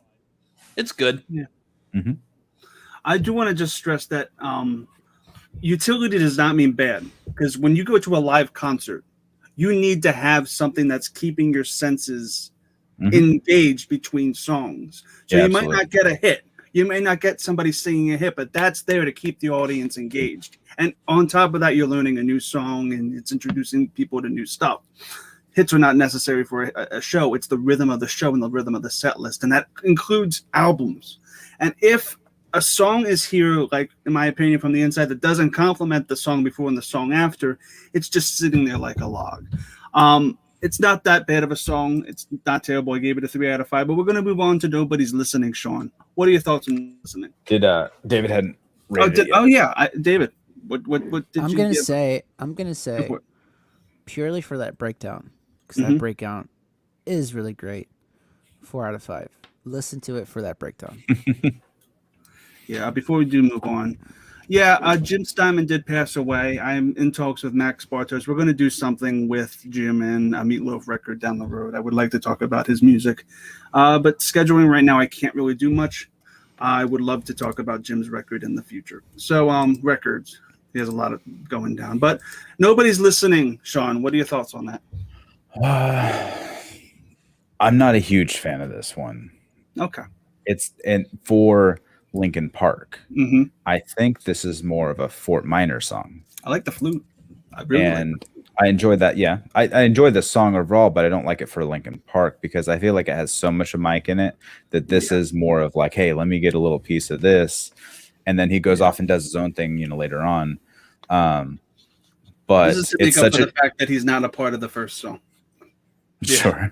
Yeah, it's such a departure from the rest of the album, I think, that it just doesn't hit the same way in me. And you get Chester in it too. It's not just Mike the whole way. But for me, this is a 3 out of 5. it's fine. I'm not turning off any song on this album, but it just doesn't hit me for a Linkin Park song. It's a great Fort Minor song, in my opinion. So Danny says that it's his 6 out of 5. Interesting, Danny. I would like to know why. And then Chris says that it's another underrated song and downloaded for him. David, what are your thoughts on Nobody's Listening? I love this track. Mm-hmm. It is very a clear indication of what Mike is going to do down the road with Fort Minor. That being said, whereas like Don't Stay leans on the rock elements of Linkin Park, we got to have one song that leans on the hip hop elements of Linkin Park. And this is it in its entirety. And this is it. And I think it's great. The sampling of the and I'm going to probably mispronounce this, but the sampling of the shakuhachi flute, which is played by it's a sampling of what David Zaslav played. I think it's great. And then you add like there is a little tinge of rock element in there with Chester's like I guess chorus, line melody, whatever, but there's like a little chunky guitar in it, but it never really deviates from that hip hop beat, but it's very different to what at this time, at least to me, right? What was mainstream hip hop, which is what I appreciated about this. So I like it. I think it works. I think it showcases Mike, whereas like we've had songs that showcase Chester a lot. This one showcases Mike and Joe very, very well. So I like it. I would actually give it a 5 out of 5. I really like it. It's really different. It stands out from the album. It is definitely heavy hip hop, but that's kind of what I like about it because it doesn't play on the tropes of hip hop, at least during this time that the album came out. So I appreciate the song for what it is, and I like the of that flute. Hip hop isn't my cup of tea when it comes to my music taste, and I don't really gravitate towards this song like the others. But I do appreciate and I acknowledge the importance this genre has, especially on Linkin Park's whole like music theory and this whole record. And it's nice that this in particularly gets a shine as much as the rock elements do. I wouldn't go back to it necessarily because, again, it's not my kind of music. But I do appreciate it, and I'm giving it a solid 4 out of 5 because I do appreciate and acknowledge that this is good hip-hop. This is good music. It's just not my kind of music. I hope what I'm saying is making sense. Yeah. Rob, Nobody's Listening. What are your thoughts? What do you give it? Yeah. So I like Fort Minor, the one Fort Minor album that he's done, plus other songs. I'm just not a huge fan of this song. This song is like it both fits and it also doesn't fit with this album. It fits within like the concept of like giving somebody how much of the songs on this album are all dealing with you personally, like basically you inside your head is what most of these songs are really dealing with. This fits lyrically with it, but the sound, especially with that flute, it comes out of nowhere, and it's I don't know, it's weird, but then I still enjoy it being in there. Is it too jarring? Like it's not too jarring. It's not too jarring from what we've heard. I still like hearing it. I love it when it pops on when listening to the whole album. So I'll never skip it, but it's not the highest out of my preference of all the songs on here. This would be my only like 3 out of 5. Okay, it's a really solid track. It's just not my cup of tea, but at least everybody seems to be a little. It's fine. It's all good. But this next one, again, like the last record, we're going through an instrumental. All right, so this is Session. I have zero idea. I have zero idea how to talk about this because it's just a bunch of music. Okay, go for it, Rob. Give me something to go off of. So just to probably be the thorn in the discussion of this, if y'all don't know, this is the only song on this entire album that was nominated for a Grammy. What? Wow. Yeah. Okay. It was the only song on this whole album. Now, was it a technical Grammy? Was it just no? It was like alternate. It was an alternative rock Grammy. Wow. Okay. This is not including, if you do include, Numb was nominated for a Grammy later when it was Numb Encore. Okay. But as far as just the songs on this album, Session's the only one nominated for a Grammy. It's also the only one that appears at the end of a Matrix movie. So It makes Once sense. again, the sound. once of it. again, the Grammys not knowing what constitutes a song and a tune. A song is called a song because there's singing in it. I will be. Fucking Grammys, dude. I Ugh. don't. I honestly listened to this 3 times, and I don't know. Is this supposed to be just some sort of jam session that they recorded? Is there any like context behind the session? It's another way to show off Mr. Han's Joe. DJ skills. Oh, okay, that's what it was. Mr. Han. Yeah. Okay. David, what are your thoughts on Session? If you have a lot. It's a good little ditty. I mean, this is where the master's degree doesn't really come into play because I'm not a DJ. Production sounds good. The way he interweaves samples, or if it's live instrumentation, again, I have no idea. It's fun. It's a good little solo scratching session. Yeah. That being said, it's a shuffle. It's the background music in a disco scene in a film. Yeah. Or like a club scene, you put this on in the background. Maybe Batman is interrogating somebody in the club. You put this on the background to see the strippers dancing to it. It's fine. It's for the Matrix. Perfectly fits that. I guess it does. franchise. That's the best summation of the song that I've ever heard, of the ditty, of the instrumental that I've ever heard. It played over the credits of, I think it was Matrix Reloaded, the second one. That makes So- perfect There you go. sense. Okay. Perfect sense. Well, I would also reaffirm that this, I feel like, is like an instrumental that's the calm before the storm, much like Hybrid Theory, where Cure for the Itch was the calm before Pushing Me Away. This is like the calm before Numb. but Yeah. it has no like foreshadowing of Numb. This is like this to me would be like what Chris has been saying is a utility song because it kind of comes off nobody's listening, and it like Numb has some elements of what Session has in it. So it's like, is it a perfect transition? Arguably, no.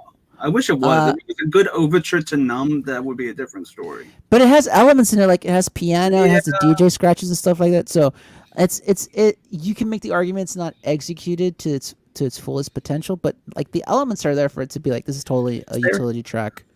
Yeah, I would say it's a one-time palate cleanser. I guess. But again, So, by itself, that being said, everybody please, unless it has singing in it, don't nominate it for a Grammy. don't nominate it for an alternative rock song. Again, a song has singing in it. Thank you. That concludes my TED Talk. Sean, what are your thoughts on Session? If you have a lot. It's a palate cleanser. It's right before the end of the album. When you're about to peak, basically. I'm not gonna skip it. It's a nice little ditty, as you called it. Yeah, give it a 3 out of 5. Move along. Now, before we get into the finale, I'm going to give you James's scores because James has some scores for us. So James, who couldn't be on tonight, James White, Gator. Yes, Gator. So, Yep. wait, are we not supposed to say that anymore? I keep forgetting the rules. Well, I don't know. Don't Stay, he gave a 5 out of 5. A Rockin'. Somewhere I Belong, 4 out of 5. Lying from You, 5 out of 5. Hit the Floor, 5 out of 5. Easier to Run, 4 out of 5. Faint was his first hard rockin'. Okay. Figure 9 is Breaking the Heart is 5 out of 5. From the Inside was 4 out of 5. Nobody's Listening is 4 out of 5. Session 2 out of 5. Okay, so he was with me one time. Now James and myself and probably a couple others on this panel, we're going into Numb right off the bat. Hard rockin'. This is the biggest song off the record. It's one of the most famous songs probably in this genre of music in general, and it bops like a sardine. It's amazing. I don't know why it's. I'm gonna need you to draw a diagram of that. I want to see a sardine bopping. Well, how does a sardine bop? Can you explain that to us? Just a slight tangent. Give us an explanation. Put the sardine in a bottle of water and it'll bop at the surface. I don't know why I said sardine. but I was trying to come up with something off the top of my head. We'll We're gonna roll move on. with Yeah, but Numb. So this is not to be confused with Green Day's Novocaine. David, what are your thoughts on the Big Bopper Numb?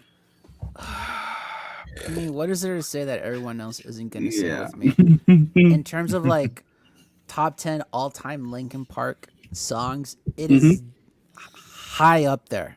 Yeah. It is. If it's, I mean, for me personally, top 3 at least. Like Chester's vocals are great. This is quintessential Linkin Park, dude. The instrumentation, the elements of like the rock with the hip hop, with DJ scratching, with the melody, the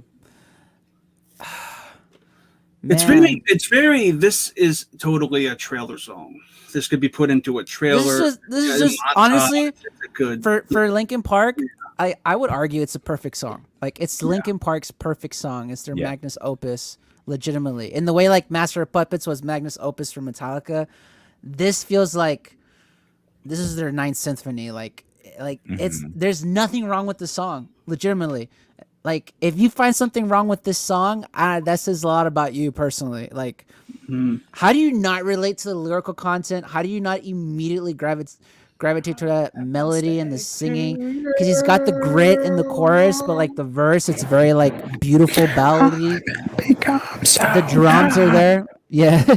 The drums, perfect drumming, piano, guitar, scratch. Oh, my God, dude. 6 out of 5.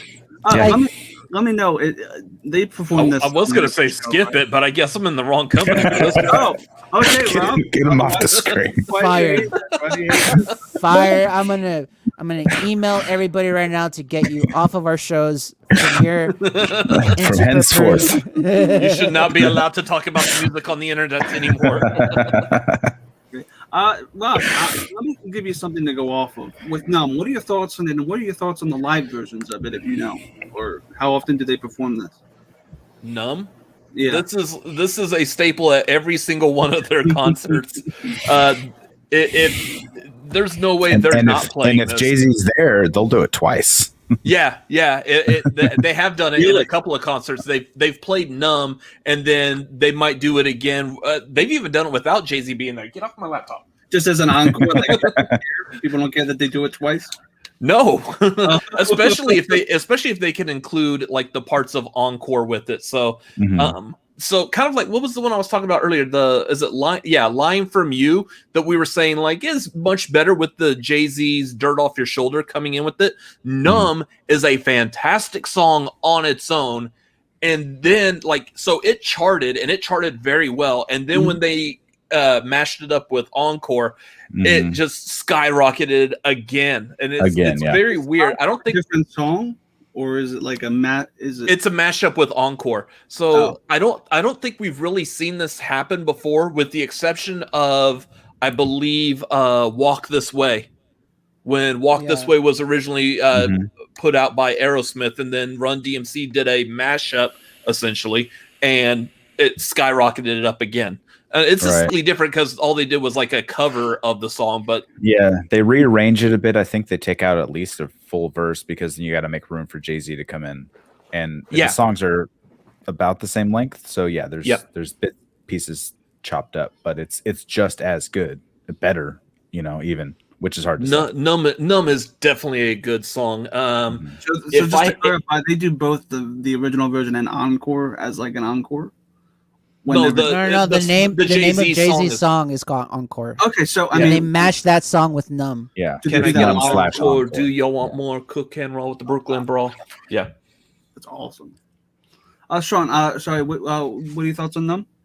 Yeah, absolutely. This is the banger of all bangers when it comes to Linkin Park and also the genre of music. You already said that, and that's the best way to, I think, describe it too. This is easily top 10 in any list you'll make up that includes any band from this era. Linkin Park itself. David, you said top 3. I absolutely agree. This is probably number 2 or 3 in my list. Same. This is their biggest hit of all time. in my opinion, and probably many people's. And if you look at, you know, the popularity of it too, this was absolutely at their peak. And it's a great song too. You know, melodical, the message of the song, the sound of it too, and they perfectly mash up every bit a piece of what makes up Linkin Park too. It's perfect. Awesome. Numb, it was short and sweet, but I think we all pretty much are in agreement that Numb is pinnacle Linkin Park. Did all of us give it the hard rockin', or did somebody just give rockin'? Mine's just rockin'. If I had a third, I would easily give it to this, but yeah, I got to save one of your two for this song. The disrespect you just gave to Numb. Adams, how dare you, Adam Adamson. So I'm not giving you your first name. The disrespect. 5 out of 5. How dare you, Adam? How dare you give it 100? So guys, you have to give it 101. We're in the closing stretch of the show. We're going to do our overall thoughts on the record, what we would give the record overall, and then do sign-offs and bada bing, bada boom out of here. So, Sean, what are your overall thoughts after going through this record track by track, and what would you give the record overall? The record overall, it's 5 out of 5, teetering on the 6 out of 5. I think because of Numb, it probably is what puts in the upper echelon for me. And this hit at the right time. The first one came out in 2000, I think, Hybrid Theory. This one came out in like 2002, 2003-ish. 2003. And I was at the perfect age. I think I was a freshman, sophomore in high school. So like this is literally the soundtrack to my, you know, my adolescence, basically. And I like Hybrid Theory more because it was the first. I think it was so new. It's what got me into Linkin Park. But I absolutely love Meteora as well. It was the perfect follow-up to that. And you get bits and pieces of what they're going to become because, and I think we said it at the beginning too, they never have another album like what they've already done before. They absolutely change it up. Every single one of their albums is different and not always for the better. You know, I think that they roller coastered a bit. I have more favorite songs later on, but other albums, I don't think full albums hit like the way these first two did, and this one is fantastic. Can't wait to talk about 1,000 Suns. That one's going to be a doozy. There might actually be one rated less than a 3. Yeah. All the records tend to kind of like the Linkin Park discography show, and I think I like it. It's kind of go through them all the studio albums. Whatever you decide, Sean. Rob, what are your overall thoughts on this, and what do you give the record? I agree right off the bat. I like Meteora. I love Meteora, and I love Hybrid Theory better. Hybrid Theory really set the tone for Linkin Park. There's a part of me as a fan that is still in the ballpark of, can y'all go back and do another Hybrid Theory? Which, I mean, obviously we can't. Right. But I'm also a fan of the artistry of these gentlemen enough to where I appreciate the changing of sounds in each album. And I just made the joke about like 1,000 Suns being a doozy. For a while there, that was my workout album. Like that was like when I'd go running, I would just run to that entire album. And it's not really like an exercise album. It's just something about that really hit very well. So even though it's a weird album, I still love it. So Meteora is fantastic. I understand why it has all the hype, and I feel like it's very warranted. This album is properly rated anytime someone's talking about it, because no one will ever say anything bad about it. Yeah, fully agree. With me, I have to take all my ratings into account. And the first 1, 2, 3, 4 tracks didn't hit the rockin' margin, and most of my ratings were downloaded. So it would be a solid 4 out of 5 for me, just on the scale of rating and the averages that I've made. I will say that this is an inferior record to Hybrid Theory. I feel like this song had a lot more unevenness, a lot more filler, a lot more utility, but also a lot of message, a lot of good lyrics, and a fucking awesome finale. So there's a lot of good here, and the good far outweighs the bad, and there's nothing that's outright terrible on the record. But it's not a perfect record. I couldn't give it the perfect record even if I wanted to, because look, the first 4 tracks, there's no rocking in there. That's never happened before with me. It gets cooking halfway into the record, but for me, it's a little too uneven. but it's still a solid 4 out of 5. Download it. David, final thoughts on overall? I gotta say that I don't appreciate you bringing logic into your ratings. Purely off emotion. How dare we, I'm Chris? so terrible. I'm a terrible host. How dare you and I bring our logic into this? So, David, overall, what are your thoughts on Meteora? I tend to agree with everyone, but I'm mostly agreeing with Chris Clark. It's a good follow-up to Hybrid Theory. There's a couple of things they refined from Hybrid Theory. That being said, it does feel a little disjointed. The track listing for me sometimes feels like you should put that here and put that here, etc., etc. Some songs don't hit as hard. Probably because, honestly, of that track listing, if I'm being honest. If the track listing was a little different, I think I'd be a little bit more forgiving some of the tracks. That being said, it has arguably like the best song Linkin Park ever made is on this album. That's a thing. But the album as a whole, that's what we got. That's what I have to think about. One song does not an album make, unfortunately. So I would agree with Chris and give it a 4 out of 5. Yeah, it hits the finale so hard that it elevates it for me, but I can't disagree with what you guys are saying about the unevenness too, and a little bit of a roller coaster up and down. Even though it's elevated for me, apparently, a little more than you guys. It's still a phenomenal conversation to have, and I think this was a great episode, guys. Thank you guys so much. But this won't be the last time we get these guys together to talk music. It's going to be fun. So, guys, that is it for Suddenly Soundtracks Off the Record, Linkin Park. All right, so before we sign everything off, Sean, where can the good people find you online? Find me on Twitter. I got some links in my bio there at Sean Wingblade. Pretty simple. I started my own YouTube channel recently with Falcon Winter Soldier reviews. We burned through the first 5. I'm still editing the 6th one because I'm very slow and I have no idea what I'm doing. And got a Mortal Kombat review up. I'll be doing some more reviews here and there with me and my partner Jermaine. And also the name of the channel, Watching with Wingblade, because alliteration. And same thing on Twitch too. I like gameplay, playing Call of Duty. If you like to see me die at Call of Duty, hit me up on Twitch. Are you still Sean Wingblade on Twitch? Watching with Wingblade, same thing. But there's not many Wingblades out there, so it might be not hard to find. Cool, awesome. I'll raid you after a Mario party sometime. Appreciate you, man. Robert, where can the good people find you online? You can find me over on the YouTube channel with my brother, Cinefanatics. That's youtube.com/Cinefanatics. We talk about movies, movie-related things. You could also find me participating in the Movie Trivia Schmodown's First Class League over on twitch.tv/the Schmodown. Make sure you give them a follow. They're doing a lot of great things on there. So if you're a fan of the Schmodown and you haven't really dived into the First Class League yet, go give them a shot. Go give them a try, because there's a lot of stuff that it's gearing up very nicely, and I cannot wait for what they have to show off there.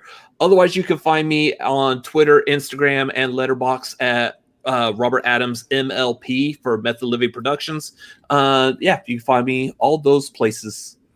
Ooh, David.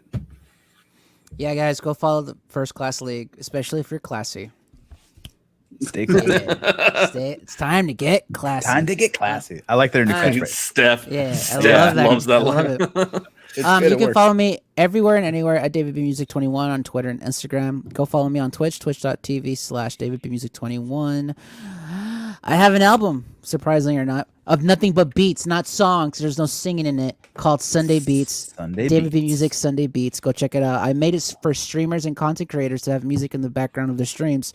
So if you feel like it, you can go use it on your Twitch streams, on your YouTube streams, what have you. I'm not going to copyright strike you unless you try to say you made it, in which case I will sue you to the fullest extent of the law. But unless you don't try to steal my intellectual property, we're cool, bro. We're cool. Go listen to my podcast, Speak Freely Pod, and also Men Amongst Monsters and Schmodown.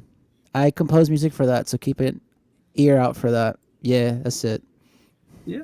Rocking movies with Tyler. Say, look back on this. Everything about this record holds up stronger than Hybrid Theory. I'm in the minority of this group, though I used to be the other way around. Oh, okay. You used to probably think Meteora was better. Okay. Like all things, music's subjective too. Yeah, it is, and it's a great conversation when it hits you. Yeah. So do we have a there is going to be another one of these for Minutes to Midnight? because I could potentially argue that Minutes to Midnight might be a better album than Meteora. Ooh. Totally. We'll figure it out because this was really a Wait. big. Wait, Chris, can we do Saint Anger in June? We could. But is that your favorite? Is that Metallica? Yeah. Yeah. Why not do that? We could. Hell yeah. Yeah, Let's do it. yeah. I just like talking music with these guys. It's awesome. So, guys, before we head out, just note that next week we are going to be doing Suddenly Soundtrack, Soundboard Survivor Island, John Williams. We're going to be figuring out John Williams, Survivor Island. That's going to be incredible. Someone's getting voted off the island. So Star Wars could get voted off the island pretty quick. We don't know. And then Saturday, Family Game Night, Mario Party Madness continues with Robert Parker, who's underneath the logo like Mike Wazowski, Jen Kemp, and Andres. It's going to be great.